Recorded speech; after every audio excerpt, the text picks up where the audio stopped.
2월의 첫날, 로스앤젤레스 올림픽 여자농구 은메달리스트 김영희가 향년 60세를 일기로 세상을 떠났다는 기보가 전해졌습니다. 1979년부터 87년까지 한국 화장품 소속 선수로 뛰었던 김영희는 84년 올림픽에서 한국 여자농구가 은메달을 획득하는 데 핵심적 역할을 했습니다. 키 205cm로 우리나라에서 여자로서는 가장 큰 키로 알려진 김영희는 이름보다는 코끼리 센터라는 애칭으로 널리 알려져 있습니다.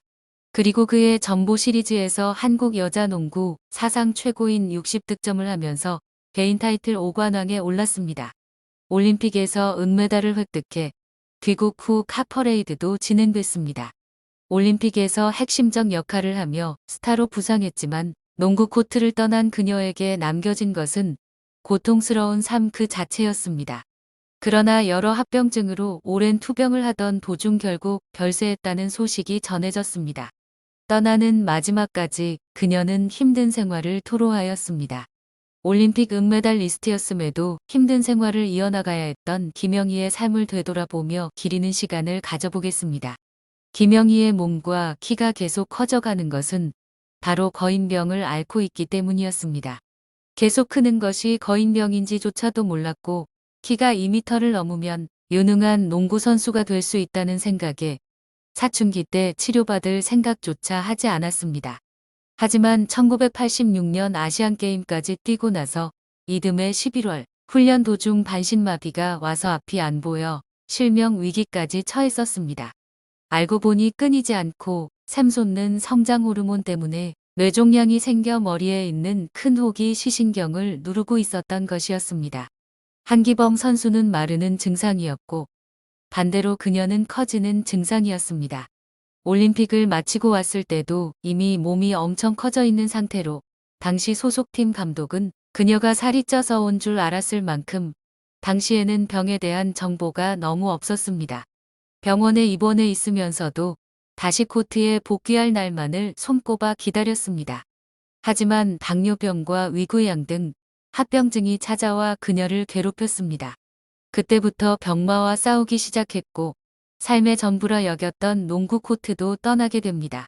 농구를 할 수 없게 되었다는 것이 더 견디기 힘든 고통이었습니다. 당시 진통제만 하루에 15알 넘게 먹어야 했고 뇌수술을 받고 나서 외출을 하면 등 뒤에서 사람들이 여자야, 남자야, 저것도 인간이냐 하면서 웃었습니다. 그런 소리가 듣기 싫어서 바로 다시 집에 들어가게 됐고 하루는 중학생 20명이 대문을 두들기며 거인 나와라라고 소리를 지르기도 했습니다. 그렇게 한 3, 4년 정도 집 밖으로 나가지 않았고 불안증, 우울증이 심해져 밤에 영하 15도까지 내려간 날에 난방도 틀지 않고 문을 열어놓고 혼자 우는 날도 많았습니다. 김영희는 밤이 무서웠어요. 겨울이면 우울증이 더 심해져 삶이 파괴될 정도였어요. 해서는 안 될 시도까지 했어요 라며 벼랑 끝으로 내몰렸던 아픈 기억을 떠올렸습니다.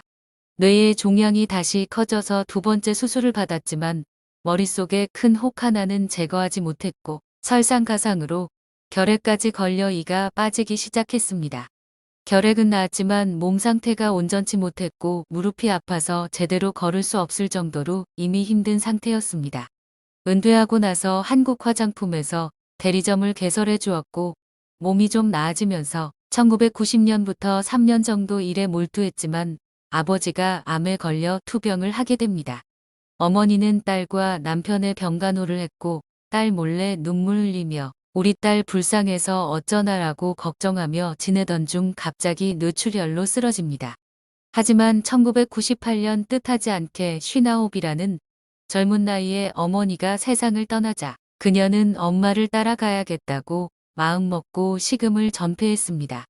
엄마 없이는 살고 싶은 이유도 살아야 할 이유도 없다라는 생각에 어머니가 돌아가시고 난 후 1년여 동안 생과 사의 갈림길에 서서 힘들게 지냈습니다.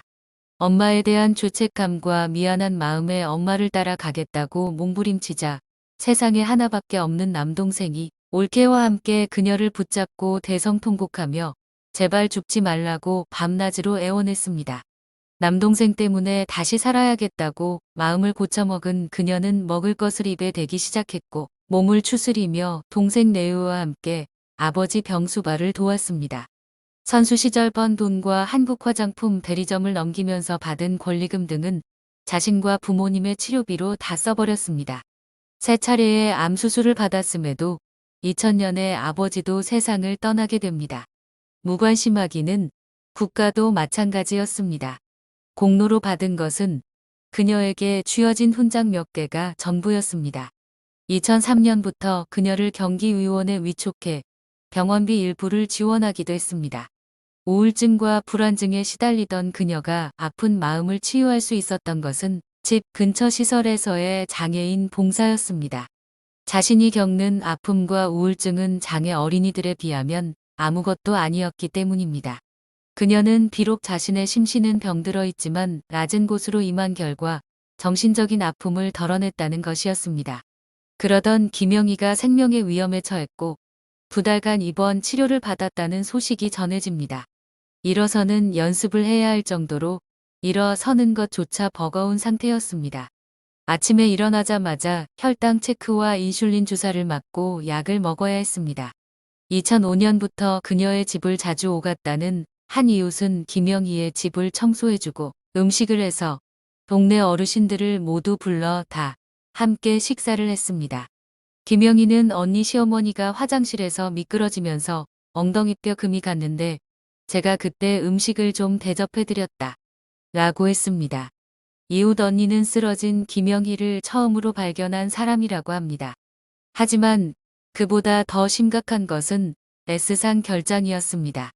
이에 대해 주치의는 김영희 상태가 굉장히 심각하다며 쓰러진 지 열흘 만에 의식을 찾았다고 했습니다.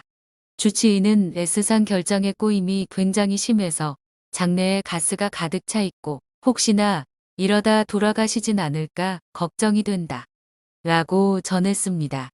이웃 언니는 당시를 회상하며 전화를 붙잡고 얘기를 하는데 한쪽에 마비가 와가지고 말을 제대로 발음도 정확하지 않은데 내 목소리를 듣더니 막 울더라.